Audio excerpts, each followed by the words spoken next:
ঈদযাত্রায় পথে ঘাটে মানুষের ঢল। ঢাকা টাঙ্গাইল মহাসড়কে যানজটে ভোগান্তি। ট্রেনের ছাদে ঝুঁকি নিয়ে ছুটে চলা, লঞ্চেও উপচে পড়া ভিড়।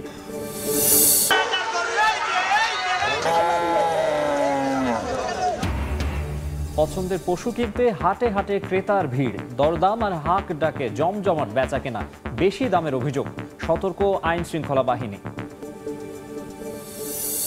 আল্লাহুম্মা আসলিহ আহওয়ালাল মুসলিমিন, আল্লাহুম্মা কুন লিইখওয়ানিনা ফি ফিলিস্তিন। পবিত্র হজের খুতবায় বিশ্ব মুসলিম উম্মার শান্তি ও কল্যাণ কামনা। নিরীহ ফিলিস্তিনিদের জন্য দোয়া। 20 লাখের বেশি মুসল্লির অংশগ্রহণ।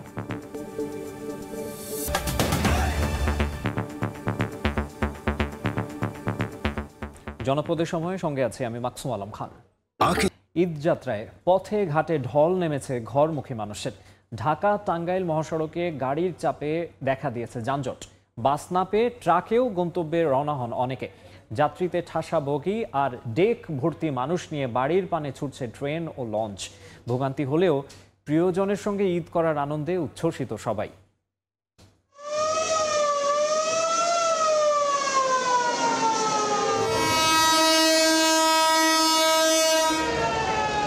সারিবদ্ধভাবে সাজানো লঞ্চ, যাত্রীদের ভিড় পরিপূর্ণ হলেই ছুটে চলছে নিজ গন্তব্যে। সদরঘাট লঞ্চ টার্মিনাল কোনো উৎসব এলেই ফিরে পায় তার পুরনো জৌলুস। নির্বিঘ্নে এই লঞ্চ যাত্রায় স্বস্তি প্রকাশ করছেন যাত্রীরা, তবে কিছুটা আক্ষেপও ঝাড়ছেন কেউ কেউ। বলছেন অতিরিক্ত যাত্রী তোলার প্রতিযোগিতা বন্ধ হলেই ঈদযাত্রা পুরোপুরি আনন্দের হবে। এবার ঈদযাত্রা খুবই ভালো লাগতেছে। গাড়িতে ডাবল ভাড়া নিচ্ছে, যার জন্য ঘরমুখী মানুষগুলো লঞ্চে উঠতেছে। এদিকে ছুটির শুরুর দিন রাজধানীর গাবতলী, মহাখালী বাস টার্মিনাল সহ মহাসড়কগুলোতে দেখা যায় ভোগান্তির চিত্র। অব্যবস্থাপনার অভিযোগ তুলে যাত্রীদের দাবি, ঘন্টার পর ঘন্টা লাইনে দাঁড়িয়ে থেকেও অনেকেই পাননি কাঙ্ক্ষিত টিকিট। ওনারা ভিতর থেকে সব টিকিটই সেল করে দিয়েছে, মানে আমরা পাই নাই। ভিতর থেকে যদি ভিআইপি ভাবে সেলটা না হইতো তাহলে তো আমরা এখান থেকে আমরা যেতে পারতাম। ওই পাশে একটা গেট আছে, ওই গেটের মাধ্যমে দিয়ে ঢুকে তারা ফেভারের মাধ্যমে টিকিট ক্রয় করে নিয়ে চলে গেছে। দক্ষিণের প্রবেশদ্বার মাওয়া টোল প্লাজায় দেখা যায় যানবাহনের লম্বা লাইন। এছাড়া যানবাহনের চাপ বেশি থাকায় ঢাকা টাঙ্গাইল মহাসড়কেও সৃষ্টি হয় দীর্ঘ যানজটের। গাড়ির চাপে চলাচলে ধীরগতি দেখা যায় ঢাকা ময়মনসিংহ রুটেও। এছাড়া ঢাকা আরিচা মহাসড়ক ও নবীনগর চন্দ্রা মহাসড়কে ছিল যানজটের সংকট। সড়কে ভীষণ যানজট, আমাদের একটু কষ্টই হচ্ছে, অনেক জাম, বাচ্চা নিয়ে অসুবিধা, অনেক কষ্ট হচ্ছে। তা ঈদের আনন্দের জন্য আমরা যাচ্ছি।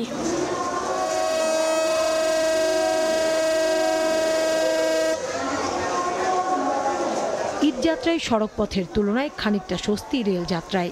বেশিরভাগ ট্রেনই নির্দিষ্ট সময়ের 10-15 মিনিটের মধ্যে ছেড়ে যাচ্ছে স্টেশন, তবে যাত্রীদের রয়েছে উপচে পড়া ভিড়। এদিন দুপুরে কমলাপুর রেল স্টেশন পরিদর্শন করেন রেল উপদেষ্টা। আমরা আবার নির্দেশ দিয়ে যাচ্ছি যে ছাদের উপরে যাত্রী উঠবে না এবং ওই যে জানলা দিয়ে কোনো লোক ঢুকবে না। অনলাইনে টিকিট না পাওয়া নিয়ে আক্ষেপ রয়েছে যাত্রীদের। অনেকে স্ট্যান্ডিং টিকিটে উঠছেন ছাদে, তবু বাড়ি ফেরার স্বস্তি রয়েছে ঘরমুখ মানুষদের। কাউসারা চৌধুরী, কুমু, সময় সংবাদ, ঢাকা। এই মুহূর্তে গাজীপুরের চন্দ্রায় আছেন রিপোর্টার মেহেদি হাসান এবং সদরঘাট লঞ্চ টার্মিনালে আছেন মাহাদি ইসলাম ধ্রুব। আমরা শুরুতেই যাচ্ছি ধ্রুবর কাছে। ধ্রুব, আপনারা দেখতে পাচ্ছেন যে সারিবদ্ধভাবে সাজানো এই লঞ্চগুলো শুধুই যেন যাতায়াতের বাহক নয়, এই লঞ্চগুলোর সঙ্গে দক্ষিণাঞ্চলের মানুষের আবেগ জড়িয়ে আছে তাদের ঐতিহ্য। এবং সেই ঐতিহ্যের ধারাবাহিকতায় প্রতি বছর উৎসব এলেই যেন প্রিয়জনের কাছে ছুটে যাওয়ার জন্য এই লঞ্চ পথকেই তারা বেছে নেন। বাংলাদেশের সর্ববৃহৎ লঞ্চ টার্মিনালের দাঁড়িয়ে আছে আমি। সেই লঞ্চ টার্মিনালের সার্বিক দৃশ্য যদি আপনারা দেখেন, যে সারিবদ্ধভাবে এই লঞ্চগুলো দাঁড়িয়ে আছে তাদের যাত্রীর অপেক্ষায়। একে একে যাত্রী এলে লঞ্চগুলো পরিপূর্ণ হয়ে গেলেই কিন্তু নির্ধারিত গন্তব্যের জন্য ছেড়ে যাচ্ছে এই লঞ্চগুলো। বিআইডব্লিউটি এর তথ্য বলছে গতকাল রাত 12টা থেকে এখন বাজে ঘড়ির কাঁটায় 8টা 4 এবং এখন অবধি প্রায় 62টির বেশি লঞ্চ এই টার্মিনাল ছেড়ে গেছে।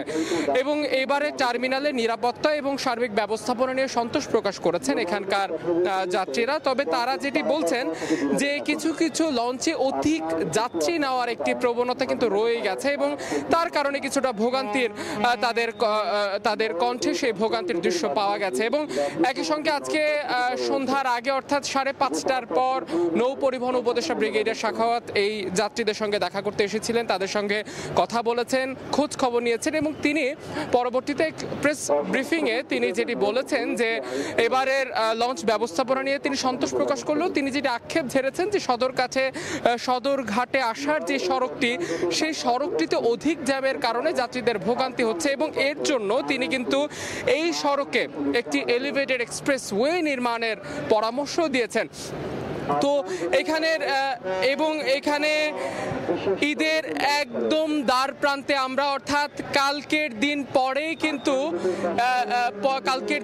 কিন্তু ঈদুল আজহা এবং সেই ঈদ যাত্রার এখন একদম শেষ মুহূর্তের এই লঞ্চ টার্মিনালের প্রস্তুতি এবং আপনারা দেখছেন অর্থাৎ এখনো কিন্তু মানুষ বাড়ি ছাড়ছে, কালকেও বাড়ি ছাড়বেন এবং প্রিয়জনের সঙ্গে ঈদ উদযাপন ভাগাভাগি করার জন্য তারা ছুটছেন এই লঞ্চ টার্মিনাল দিয়ে। এই ছিল সদরঘাট থেকে আমার কাছে থাকা সবশেষ। আমরা একটু গাজীপুরে চলে যাব, সেখানে রয়েছেন আমাদের সহকর্মী মেহেদি হাসান, সেখানকার ঈদ যাত্রার সবশেষ খবর জানবো তার কাছ থেকে। মেহেদি, সড়কপথের ভোগান্তি আসলে চরমে পৌঁছেছে। এই মুহূর্তে শত শত মানুষ, হাজার মানুষ তারা কিন্তু এই মুহূর্তে ফেরত যাচ্ছেন। এখানে এসে সকাল থেকে দুপুর থেকে আসলে যারা এখানে এসেছেন ঘন্টার পর ঘন্টা অপেক্ষা করেছেন। পর্যাপ্ত যানবাহন অর্থাৎ তারা না পেয়ে তারা এই মুহূর্তে আসলে যেটি বলছিলেন যে এখন ফেরত যাচ্ছেন। তারা এই মুহূর্তে আসলে দূরপাল্লার গাড়ি আসলে অনেকে ঘন্টা 6 ঘন্টা, কেউ 8 ঘন্টা পর্যন্ত অপেক্ষা করেছেন। আমরা কথা বলেছিলাম যাত্রীদের সাথে, তারা আসলে যেমনটি বলছেন যদিও 2-1টি গাড়ি পাওয়া যায় সেটি কিন্তু 3 থেকে 4 ডবল ভাড়া, আসলে তাদের পক্ষে সেটি যাওয়া সম্ভব নয়। আবার সবচেয়ে বেশি ভোগান্তিতে পড়েছেন যারা আসলে পরিবার পরিজন নিয়ে এসেছেন, ছোট বাচ্চা নিয়ে এসেছেন।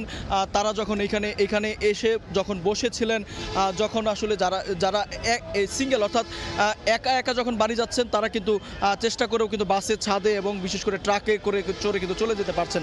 তবে যারা বাচ্চা এবং পরিবার নিয়ে যাচ্ছেন তারা কিন্তু আসলে ব্যাপক ভোগান্তিতে পড়েছেন। তারা ব্যাপক ভোগান্তিতে পড়ে আমরা দেখেছি ঘন্টার পর ঘন্টা দাঁড়িয়ে থেকে কোনো যানবাহন না পেয়ে এই মুহূর্তে কিন্তু বসে পড়েছেন। কেউ আশেপাশে যাদের আত্মীয় স্বজন রয়েছে তারা সেদিকে কিন্তু ছুটছেন এবং যারা আসলে দূর দূরান্ত থেকে ছুটে এসেছেন আমাদেরকে বলেছেন প্রায় 2 থেকে 3 হাজার টাকা খরচ করে তারা কিন্তু এই পর্যন্ত এসেছেন বাড়ি যাওয়ার জন্য, চন্দ্রা পর্যন্ত। তবে সেটি না হয় এখন আবারও 2 থেকে 3 হাজার টাকা খরচ করে বাড়ি ফিরে যাচ্ছেন। তবে সড়কপথের ভোগান্তি এক কথায় বলতে গেলে চরমে পৌঁছেছে। এই ছিল গাজীপুরের ঈদযাত্রার সবশেষ তথ্য আমার কাছে। ঈদ উদযাপনে বিভিন্ন পথে বিভিন্ন উপায়ে বাড়ির পানে ছুটছেন মানুষ। আমরা ঈদ যাত্রার খবর শুনছিলাম। আমাদের সঙ্গে গাজীপুরের চন্দ্রা থেকে যুক্ত হয়েছিলেন মেহেদি হাসান এবং তার আগে সদরঘাট লঞ্চ টার্মিনাল থেকে মাহাদি ইসলাম ধ্রুব। এবার কোরবানির পশুর হাটের খবর।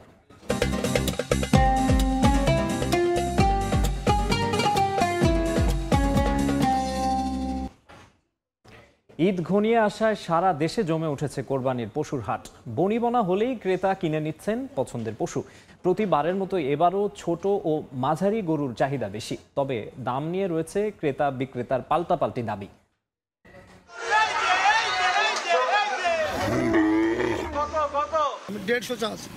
কম নেন, আমি বেচবো।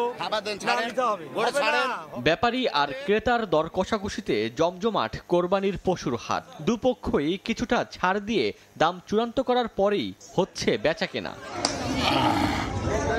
গ্রামগঞ্জ ও শহর বন্দরে শেষ সময়ে জমে উঠেছে পশু বেচাকেনা। বিরাট ময়দান জুড়ে সারি সারি কোরবানির পশু। নানা বয়সী মানুষের পদচারণায় মুখর হাট। দূর দূরান্ত থেকে পরিবহনে করে আসছে গবাদি পশু। ব্যাপারীরা জানান হাটে মাঝারি ও ছোট গরুর চাহিদা সবচেয়ে বেশি। দাম করে জায়গা কম করে আর কি দাঁড়াই রয়েছে। আমার পাশে এই গরুটা বলতেছে মনে করেন 1,10,000 টাকা।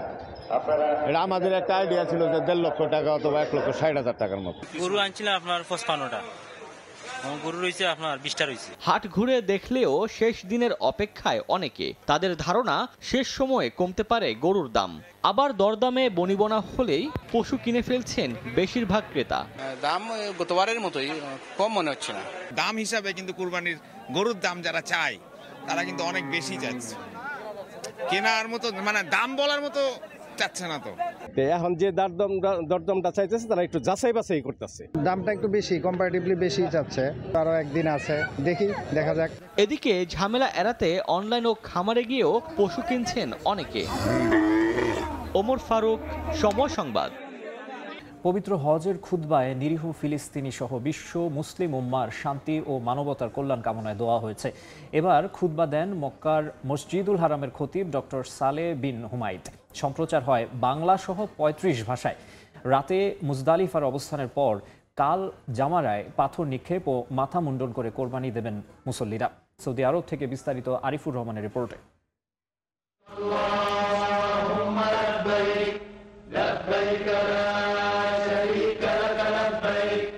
ঐতিহাসিক আরাফাতের ময়দানে লাখ লাখ হাজির সমাগম। সূর্যের তীব্র তাপ উপেক্ষা করে দাঁড়িয়ে আছেন আল্লাহর দরবারে ক্ষমা ও রহমতের আশায়। আরাফাতের ময়দানে হাজিদের উদ্দেশ্যে খুতবা দেন মসজিদুল হারামের খতিব শায়খ ডক্টর সালেহ বিন হুমাইদ। আরাফাতের ময়দানের ঐতিহাসিক খুতবা বিশ্ববাসীর কাছে ছড়িয়ে দিতে বাংলা, ইংরেজি, চাইনিজ, রুশ, তুর্কি, রোহিঙ্গা, ফরাসি, তামিল, পশতু সহ প্রায় ৩৫টি ভাষায় সম্প্রচার করা হয়। যারা ঈমান এনেছে এবং তাদের ঈমানকে জুলুম তথা শিরক দ্বারা কলুষিত করেনি, নিরাপত্তা তাদেরই জন্য এবং তারাই হিদায়াত প্রাপ্ত। খুতবায় উঠে আসে ঈমানের আহ্বান। ফিলিস্তিনের নির্যাতিত মুসলিমদের জন্য প্রার্থনা করা হয়। আল্লাহুম্মা কুল লিইখওয়ানিনা ফি ফিলিস্তিন।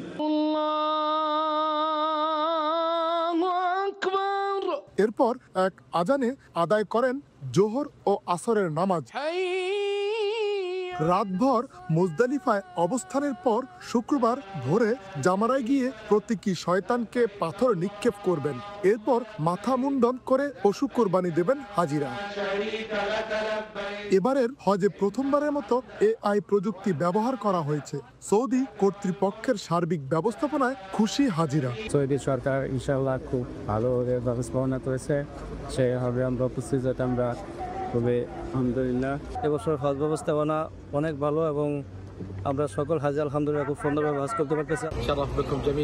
যারা হজ করতে এসেছেন, বিশেষ করে বাংলাদেশিরা, তাদের সেবা দিতে পেরে আনন্দিত। বাংলাদেশ থেকে যারা হজে এসেছেন, আমি প্রার্থনা করছি তাদের হজ যেন আল্লাহ তাআলা কবুল করেন। এবছর বাংলাদেশ সহ বিভিন্ন দেশের ২০ লাখের বেশি মুসল্লি পবিত্র হজে অংশ নিয়েছেন।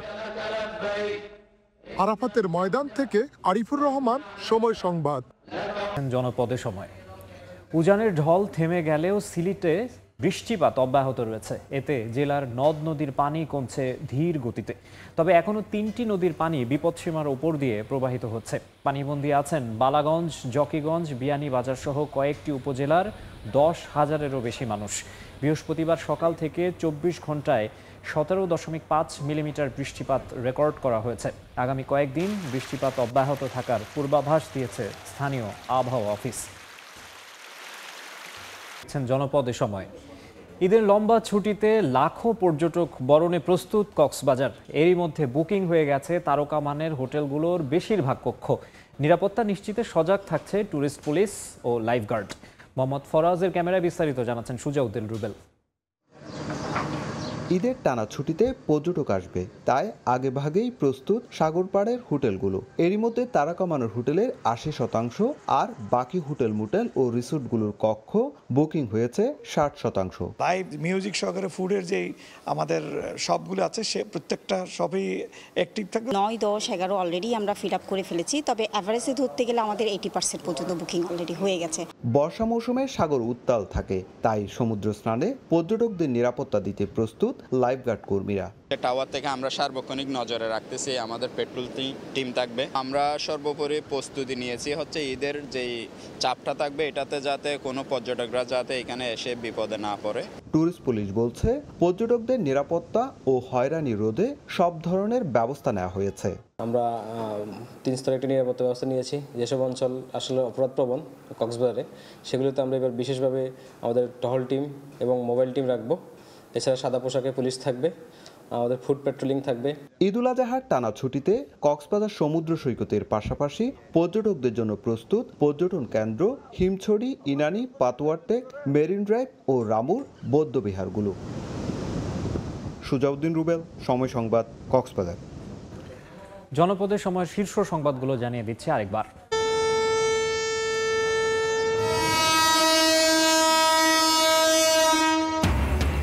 ঈদ যাত্রায় পথে ঘাটে মানুষের ঢল। ঢাকা টাঙ্গাইল মহাসড়কে যানজটে ভোগান্তি। ট্রেনের ছাদে ঝুঁকি নিয়ে ছুটে চলা, লঞ্চেও উপচে পড়া ভিড়।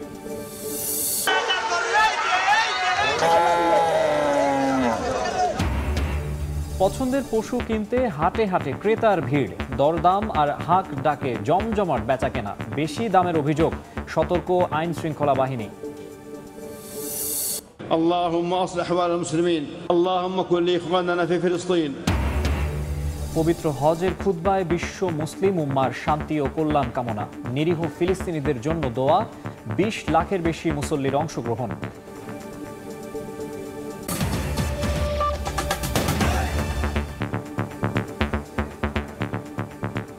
এই ছিল জনপদের সময়ে, সঙ্গেই থাকুন সময়।